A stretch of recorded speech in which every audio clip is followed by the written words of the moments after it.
ইতিহাসের শুরু থেকেই কম্পাস, ফায়ার এবং হুইলের মতো আবিষ্কারগুলোকে মানব সভ্যতার অন্যতম গ্রেটেস্ট ইনভেনশন হিসেবে বিবেচনা করা হয়। তার অবশ্য যুক্তিযোগ্য কারণও বিদ্যমান। এই ধরুন কম্পাস মানুষের নতুন পথ আবিষ্কারে অন্যতম চালিকা শক্তি হিসেবে কাজ করে এসেছে। অন্যদিকে আগুন, যা উষ্ণতা এবং আলোর একমাত্র উৎস হিসেবে কাজ করত। আবার শিকারের উন্নত সরঞ্জাম তৈরিও মানুষ এই আগুন আবিষ্কারের পরই শিখেছিল। কিন্তু আমরা সেই শুরু থেকেই একটি আবিষ্কারকে উপেক্ষা করে এসেছি অ্যাজ দ্য গ্রেটেস্ট: মানি। মানুষের অন্য আবিষ্কারগুলোর মতো টাকা কোনো ম্যাটেরিয়াল আবিষ্কার না। মানি ইজ ইম্যাটেরিয়াল, আর সম্ভবত এই কারণেই টাকাকে আমরা অন্য সকল গ্রেট ইনভেনশনের সাথে মিলিয়ে ফেলি না। টাকা একটা বিনিময়যোগ্য মাধ্যম, যা মানুষের প্রয়োজনীয় পণ্য ও সেবা গ্রহণ করতে অ্যালাউ করে এবং বেঁচে থাকতে সাহায্য করে। সহজ কথায় বললে, যা রাজাকে রাজা, ধনীকে ধনিক আর ভিক্ষুককে ভিক্ষুকে পরিণত করেছে। কিন্তু আমরা এই টাকাকে সবসময় ট্যাবু বা নিষিদ্ধ ভাবতে পছন্দ করি। আমরা আসলে টাকাকে ঘৃণা করার অভিনয় করি। বাট এই ইম্যাটেরিয়াল মানি আমাদের যে ম্যাটেরিয়াল থিংস কনজিউম করতে সাহায্য করে, তার জন্যই টাকাকে আমরা ভালোবাসতে বাধ্য হই। আচ্ছা, কখনো চিন্তা করেছেন মানুষ কিভাবে এবং কেন কয়েক টুকরো কাগজের জন্য দিনের 8 থেকে 10 ঘন্টা কাজ করতে রাজি হয়? 2022-এর শেষে পৃথিবীর মোট টাকার পরিমাণ $90 ট্রিলিয়ন। আমরা সারা দিন রাত কাজ করি যাতে এই টাকার কিছুটা, জাস্ট কিছুটা আমাদের হয়। কিন্তু এই এত টাকা কোথা থেকে এলো? কে বানালো? কখন বানালো? এই টাকা কি শুরু থেকে কাগজের ছিল?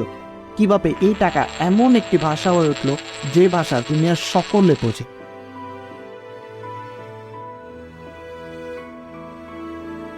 কিভাবে এই ভাষা আমাদেরকে তার দাসে পরিণত করল? টাকা বিভিন্ন মাধ্যমে মানব ইতিহাসের একটি অন্যতম অংশ হয়ে আছে বিগত 5000 বছর ধরে।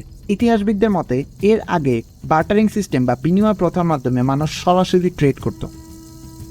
দুইটা গ্রুপের কথাই ধরা যাক, যাদের প্রধান কাজই হলো শিকার করা এবং শিকার করা পশু আহরণের মাধ্যমে নিজেদের জীবন বাঁচানো। একদিন একটি গ্রুপ শিকারে বের হলো এবং তাদের একদিনের ক্ষুধা নিবারণের জন্য একটি শিকারই যথেষ্ট। ওই দিন তারা 2টি শিকার করতে সক্ষম হলো, কিন্তু দুর্ভাগ্যবশত তারা তাদের শিকার করার প্রধান হাতিয়ারটি হারিয়ে ফেলল। অন্যদিকে আরেকটি গ্রুপ, যাদেরও ক্ষুধা নিবারণের জন্য একদিনে একটি শিকারের প্রয়োজন, কিন্তু দুর্ভাগ্যবশত সেদিন তারা কোনো শিকার পেল না। এবং তারা যেহেতু কোনো শিকার পেল না, সো তাদের শিকার করার প্রধান হাতিয়ারটি অক্ষত থাকলো। এদিকে একটি গ্রুপ যখন মন খারাপ করে বাড়ি ফিরতে লাগলো, এটা ভেবে যে কাল আমাদের শিকার করার জন্য কোনো হাতিয়ার অবশিষ্ট নাই, এবং আরেকটি গ্রুপ এটা ভেবে মন খারাপ করে বাড়িতে ফিরতে লাগলো যে আজ আমাদের আহরণের জন্য কোনো শিকার নাই। পথেই দুটি গ্রুপের দেখা। তারা একে অপরকে বলল, তুমি আমাকে তাজা পশুর মাংস দাও, আমি তোমাকে আমার শিকার করার প্রধান হাতিয়ারটি দিয়ে দিব। আর এভাবেই বার্টারিং সিস্টেম বা বিনিময় প্রথার জন্ম হলো। অ্যাকর্ডিং টু হিস্টোরিয়ান্স, বিনিময় প্রথার জন্ম প্রথম মেসোপটেমিয়ান ট্রাইবস, যেটা বর্তমানের ইরাকে হয়েছিল। বিনিময় প্রথা মানুষের মধ্যে বড় একটা পরিবর্তন আনে। যারা একে অন্যের থেকে ছিনিয়ে নেওয়ার বিশ্বাসী ছিল, তারা বার্টারিং সিস্টেমের পর দুপক্ষের সম্মতিতে ট্রেড করা শুরু করলো।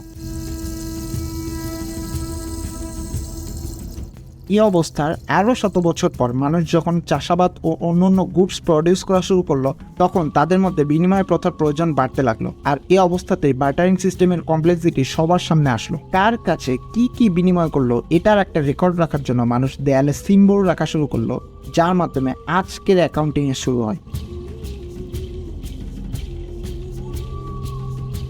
কিন্তু শুধুমাত্র হিসাব রাখাতেই বার্টারিং সিস্টেমের কমপ্লেক্সিটি কমলো না। স্বভাবতই মানুষ সর্বদা জয়ী হতে চায়। ধরুন, আমার দুপুরের খাবারের জন্য আমার প্রতিবেশীর সাথে ট্রেড করার প্রয়োজন পড়লো, যার জন্য আমার প্রতিবেশী আমার কাছে থাকা একমাত্র তাঁবুটি দাবি করে বসলো, এবং আমার যেহেতু খেয়ে জীবন বাঁচানো লাগবে, তাই আমি তার এগ্রিমেন্টে রাজি হয়ে গেলাম। কিন্তু এই সিনারিওতে শুধুমাত্র খাবারের বিনিময়ে তাঁবু কোনোভাবে একটি ব্যালেন্সড ট্রেড না। আর এই ইমব্যালেন্স বা অ্যাসিমেট্রি বার্টারিং সিস্টেমের অন্যতম একটি ড্রব্যাক। আবার অন্য দৃশ্যপটে, যদি আমি তার সাথে খাবারের বিনিময়ে তাঁবু ট্রেড করতে অ্যাগ্রি না হই, তাহলে আমাকে অন্য পার্টির জন্য অপেক্ষা করতে হবে যতক্ষণ না পর্যন্ত অন্য কেউ তাঁবুর বিনিময়ে খাবার প্লাস আমি যা চাই তা দিতে রাজি হয়। যেহেতু বার্টারিং সিস্টেমে কোনো স্ট্যান্ডার্ডাইজড মিডিয়াম অফ এক্সচেঞ্জ নাই, তাই আমার এবং অন্যজনের ডাবল কোইন্সিডেন্স অফ আর্নস মিলে যাওয়াটা অনেক কঠিন। কিন্তু বার্টার সিস্টেমের অসুবিধা এখানেই শেষ না। Hour money is not only a medium of exchange, এটা একটা স্টোর অফ ভ্যালু, মানে সম্পদের পরিমাপক। আর বার্টার সিস্টেমে সবার জন্য সম্পদ সঞ্চয় করে রাখাটা সম্ভব ছিল না। ধরুন একজন টমেটো চাষ করে এবং সারা বছর টমেটোর বিনিময়ে অন্যদের সাথে নিজের প্রয়োজনীয় পণ্য ট্রেড করে। এখন যেহেতু তার মিডিয়াম অফ এক্সচেঞ্জ অর্থাৎ টমেটো পচনশীল, তাই ট্রেড করতে না পারলে তার বিনিময়ের একমাত্র মাধ্যম শেষ হয়ে যাবে। আর এই সমস্যার সমাধানে ট্রেডের ক্ষেত্রে সবাই সর্বাধিক চাহিদা সম্পন্ন বস্তু যেমন অস্ত্র, লবণ, পশুর চামড়া সংরক্ষণ করা শুরু করলো, যাতে করে পরবর্তীতে তার চাহিদা অনুযায়ী ট্রেড করতে পারে। আর এভাবেই কমোডিটি মানির আবিষ্কার হলো। মানুষ গুডস এবং সার্ভিসের বিনিময়ে গুডস এবং সার্ভিস ট্রেড করার থেকে বেটার একটি পন্থা পেল ট্রেডিং করার জন্য। সবাই অস্ত্র, লবণ, পশুর চামড়া, বালু, ঝিনুক ইত্যাদি সংগ্রহ করা শুরু করলো, যাতে করে পরবর্তীতে ট্রেড করতে পারে তার প্রয়োজন মতো। বার্টারিং সিস্টেমের যে সমস্যাগুলো ছিল, যেমন no value of storing, imbalance, asymmetry, commodity মানে অনেকটাই হ্রাস করে দিয়েছিল। কিন্তু একটা সমস্যা থেকেই গেল, মানি নিড টু বি স্ক্যার্স। সহজ ভাষা বললে যেটি বিনিময়ের মাধ্যম হিসেবে কাজ করবে তা অবশ্যই সহজলভ্য হলে চলবে না। কমোডিটি মানে যেমন ঝিনুক, লবণ, বালি ইত্যাদি মানুষ সহজেই সংগ্রহ করতে পারত, যার ফলে তার বিনিময় যোগ্যতা দিন দিন কমতে থাকে। It's a simple logic of inflation. ঠিক যে কারণে সরকার ইচ্ছামতো টাকা ছাপিয়ে ধনী হয়ে যায় না। সবাই যদি তার নিজের কমোডিটি মানে নিজেই সংগ্রহ করতে পারে, তাহলে খুব সহজেই তার নিজের বিনিময় যোগ্যতা হারাবে। আর ঠিক এই কারণেই মানে স্ক্যারসিটি না থাকার কারণে কমোডিটি মানে আস্তে আস্তে মুখ থুবড়ে পড়ে। ফলাফলস্বরূপ এর আরও 100 বছর পর প্রায় 700 BC এর দিকে বর্তমান চীনে প্রথম মেটাল কয়েনের আবিষ্কার হয়। তারা তাদের কয়েনগুলো মাছ থেকে স্কোয়ার শেপ রাখলো, যাতে করে সেগুলো সহজেই আঙুলের সাহায্যে পকেট থেকে বের করা যায়। চীনে আবিষ্কৃত কয়েনগুলো প্রথম অবস্থায় তামা দিয়ে তৈরি করা হতো। আর এভাবেই কমোডিটি মানিকে পেছনে পেলে সত্যিকারের অর্থবহ কারেন্সি সিস্টেম আবিষ্কার হলো। কেউ একজন ইচ্ছা হলেই সাগর পাড়ি যেয়ে কিছু তামা সংগ্রহ করে টাকা বানাতে পারলো না। ইট ওয়াজ স্ক্যার্স, ইট ওয়াজ ভ্যালু। ঠিক এই সময় টাকার নিজস্ব একটি মূল্য ছিল, শুধুমাত্র মোহ বা বিভ্রম না। একটি কয়েনে যদি 1 গ্রাম তামা বা স্বর্ণ ব্যবহার করা হতো, তাহলে কয়েনটির মূল্য 1 গ্রাম তামা বা 1 গ্রাম স্বর্ণই ছিল। কিন্তু কিছু বছর যেতে না যেতেই রাজা ও শাসক গোষ্ঠী আবিষ্কার করলো এই ছোট্ট কয়েন কতটা গুরুত্বপূর্ণ। আপনার কাছে এই ছোট্ট মূল্যবান কয়েন যত বেশি থাকবে, আপনি ততই শক্তিশালী। এবং ঠিক এই চিন্তা থেকেই 600 BC এর দিকে লিডিয়ার রাজা অলিওটিস প্রথম অফিসিয়াল কয়েন মিন্ট তৈরি করেছিল। অলিওটিসের কয়েনগুলো সোনা ও রূপার সংমিশ্রণে তৈরি করা হতো এবং কয়েনগুলোতে কিছু ছবি ছাপ দেওয়া হতো, যাতে এগুলোর শ্রেণীবিন্যাস খুব সহজেই করা যায় এবং মানুষ খুব সহজেই বুঝতে পারে এবং বলতে পারে কোনটির মূল্য কত। ঠিক যেভাবে এখন আমরা 5 টাকা বা 2 টাকার কয়েন দেখেই বলে দিতে পারি কোনটির মূল্য কত। কিন্তু কিছুদিন যেতে না যেতেই তারা বুঝতে পারলো কয়েনগুলো বানাতে অনেক খরচ হয়ে যাচ্ছে। আর এই কারণেই তারা কয়েনগুলো আস্তে আস্তে চিকন করতে লাগলো এবং দামি ম্যাটেরিয়ালের পরিবর্তে সস্তা মেটাল যেমন তামা ব্যবহার শুরু করলো। আর এর কিছু বছরে ইন্টারন্যাশনাল ট্রেড শুরু হলো এবং মানুষ বুঝতে শুরু করলো কয়েন অনেক ভারী এবং সমুদ্রে এত কয়েন নিয়ে যাত্রা বিপজ্জনক। ফলাফলস্বরূপ মঙ্গোলিয়ান চায়নার রাজা এবং চেঙ্গিস খানের বংশধর কুবলা খান প্রথম পেপার মানি আবিষ্কার করে, কিন্তু সেটা এখনকার ট্রেডিশনাল পেপার মানির মতো ছিল না। এটা আসলে অর্থের দিক থেকে পেপার মানির মতোই ছিল, তবে এটাকে বলা হতো IOU। তখনকার রাজা ও প্রভাবশালী গ্রুপ এই IOU নামক পেপার মানি ইস্যু করে মানুষের থেকে সোনা মজুত করতো এবং IOU ফেরত দিয়ে মজুতকৃত সোনা ফেরত দেওয়া হতো। ইস্যুকৃত IOU নকল করলে তখনকার রাজা ও শাসক গোষ্ঠী কঠিন থেকে কঠিন শাস্তি দিত, এমনকি মৃত্যুদণ্ড। পরবর্তীতে IOU নামক পেপার মানির আবিষ্কারের ফলে কয়েনের ব্যবহার দিন দিন কমে আসলো। কিন্তু শুরুতে এই পেপার মানি যেহেতু কোনো নির্দিষ্ট অথরিটি পাবলিশ করতো না, তাই কিছু সময় যেতে না যেতে ব্যাংক ও বেসরকারি প্রতিষ্ঠান এই IOU ইস্যু করে ইচ্ছামতো সোনা ও মূল্যবান মেটাল ডিপোজিট করা শুরু করলো এবং ডিপোজিটকৃত সোনা IOU এর মাধ্যমে অন্যদেরকে ঋণ দেওয়া শুরু করলো। ধীরে ধীরে পেপার মানির ব্যবহার পৃথিবীর অন্যান্য দেশগুলোতেও বাড়তে লাগলো।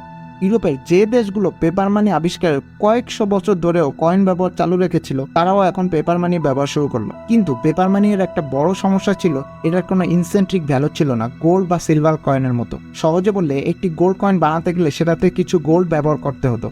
কিন্তু যেহেতু পেপার মানি একটা ইলিউশন, তাই পেপার মানি বানাতে তেমন খরচ হতো না। অন্যদিকে এটার বিনিময় বা পরিবহন যোগ্যতা কয়েনের থেকে কোনো অংশে কম ছিল না, বরং বেশিই ছিল। আর সমস্যাটা বাদলো ঠিক এখানেই। বিভিন্ন সরকার এই সুযোগটাই কাজে লাগিয়ে ইচ্ছামতো পেপার মানি প্রডিউস করা শুরু করলো। ফলাফলস্বরূপ ইনফ্লেশন দেখা দিল এবং মানুষ বুঝতে পারলো তার কাছে থাকা পেপার মানি দিন দিন এর মূল্য হারাচ্ছে। যে স্বর্ণের মূল্য আগে 100 টাকা ছিল, সেই স্বর্ণের মূল্য এখন 1000 টাকা। পেপার মানি এর পরিমাণ বাজারে বাড়তেই লাগলো, কিন্তু মজুতকৃত স্বর্ণ তো কোনোভাবেই বাড়ল না। পরবর্তী কয়েকশো বছর পেপার মানির ব্যবহার প্রায় হলোই না বলা যায়। এদিকে 1821 সালে ব্রিটেনে এ সমস্যার সমাধানে একটি যুগান্তকারী সিদ্ধান্ত নিয়ে এলো পেপার মানিকে গোল্ড স্ট্যান্ডার্ডে রূপান্তরিত করে।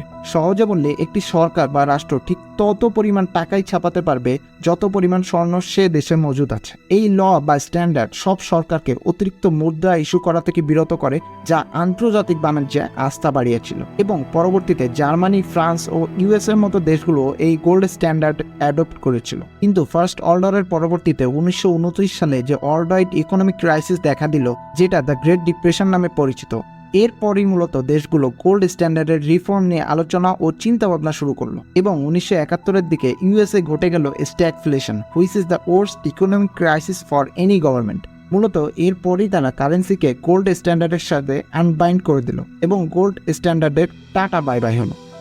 যদিও দ্য ওয়ার্ল্ড ব্যাংক ও IMF এর মতো প্রতিষ্ঠান এখনও এই গোল্ড স্ট্যান্ডার্ডের মতেই পরিচালিত হয়।